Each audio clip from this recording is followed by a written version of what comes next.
Sambil tunggu teman-teman kalian kita mau Kabar semuanya. Iya, anak-anak sudah pada mandi belum? Sudah pada sarapan?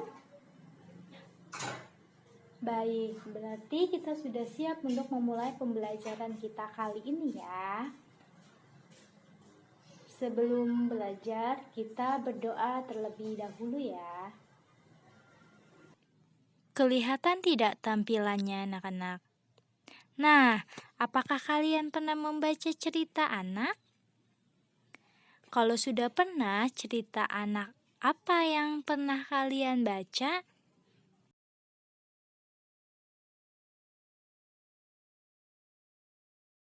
Ya, kalian lihat di layar itu adalah ada cerita semut dan beruang.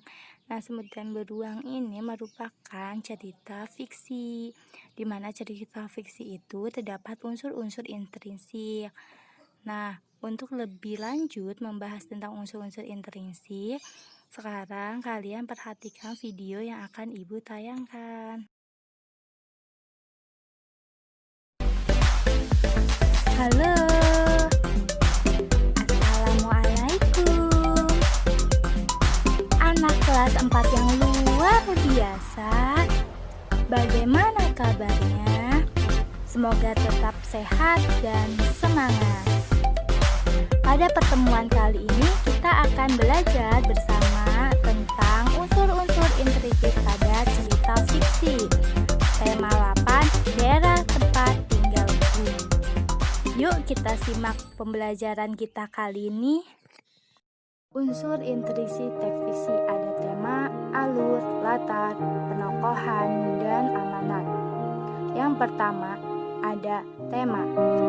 Tema adalah dasar cerita atau sesuatu yang menjadi pokok terbentuknya suatu cerita.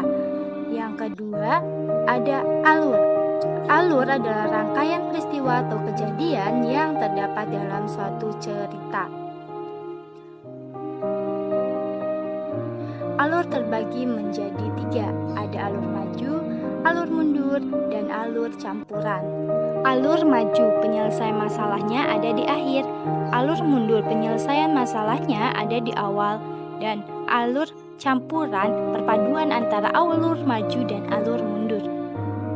Yang ketiga ada latar. Latar adalah keterangan yang menjelaskan keadaan dalam suatu cerita. Latar terbagi menjadi 2, yaitu latar tempat, contohnya di rumah atau di sekolah. Yang kedua adalah latar waktu.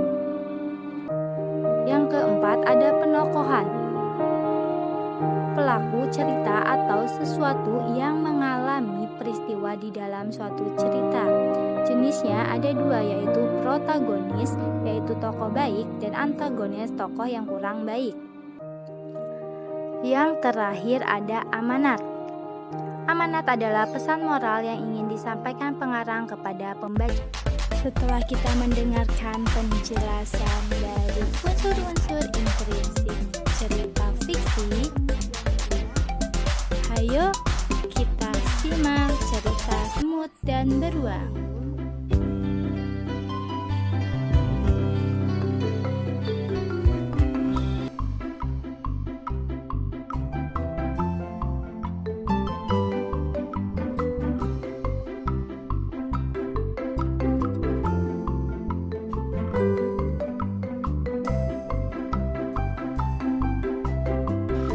Pada suatu hari, Berry si beruang melihat ke dalam mata air.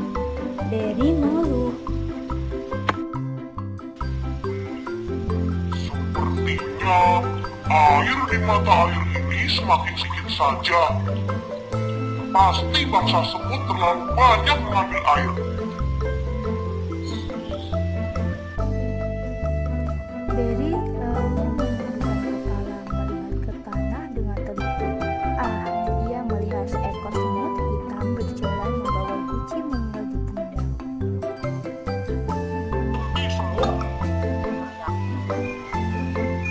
Aku tak akan membiarkanmu mengambil air di sumber airmu lagi. Kamu sudah terlalu banyak mengambil air.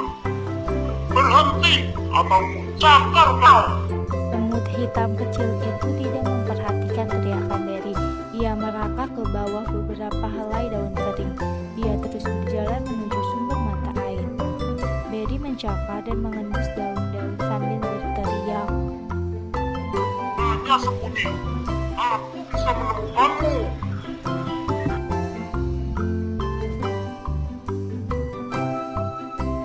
Semut hitam berteriak dari arah belakang Berry.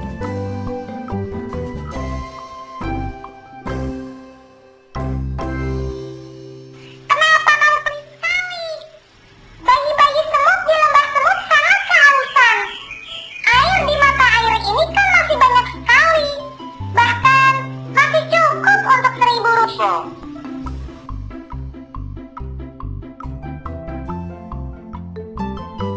Dengarkan aku. Geram Berry sambil membalik tubuhnya. Aku tak akan memberikanmu air lagi. Semua semut dilarang mengambil air di sini lagi. Semut hitam terdiam sebentar, lalu berkata, Apa boleh buat? Kalau kau sudah memutuskan begitu, tapi aku tetap akan mengambil air untuk bayi-bayi semut di lembah. Berry beruang sangat marah. Namun, semut hitam sudah menghilang lagi ke bawah daun-daun kering. Berry mencarinya, tetapi ia tidak melihat apa-apa di rumput. Akhirnya, ia kembali dengan jengkel ke sarangnya di dekat pohon oak. Semut-semut yang haus menunggu di lembah semut.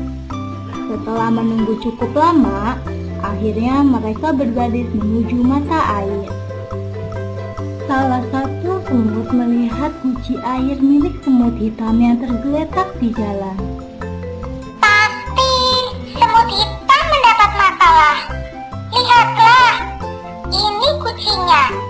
Tapi dia tidak sopan.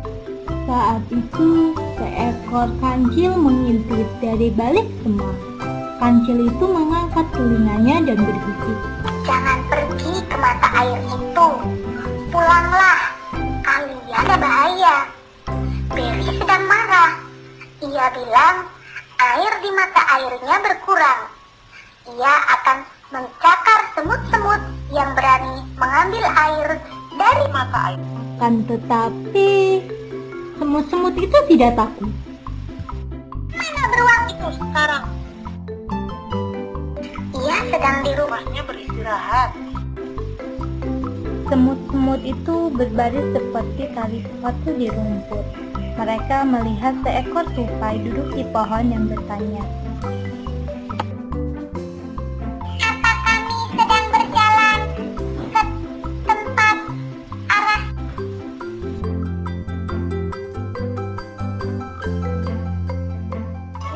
Ya, ini memang jalan ke arah sarangnya. Tapi sebaiknya kalian balik ke rumah. Berry beruang dari tadi berteriak terus. Katanya kalau kalian mengambil air dari mata airnya, dia akan mencakar kalian. Akan tetapi, semut-semut itu tak mau kembali. Mereka terus berbaris seperti tali sepatu di tanah. Hari hampir malam. Ketika mereka tiba di depan pohon oak tua, mereka melihat sekeliling dan menemukan sebuah retakan di sana. Mereka masuk ke dalamnya dan mulai menggali sebuah lubang. Apa yang kamu lakukan? Apakah kali? Tanya tikus tanah yang merasa tidurnya terganggu. Kami ingin menangkap Berry beruang. Kami sedang membuat jebakan untuknya. Bahaya sekali. Seru tikus tanah. Dia pasti sudah menangkap semut hitam saudara kami. Ia juga berniat mencakar kami. Hanya karena kami mengambil air dari mata air. Aku akan menolong kalian menggali di bawah sarangnya. Aku pernah hampir tertangkap dia dahulu.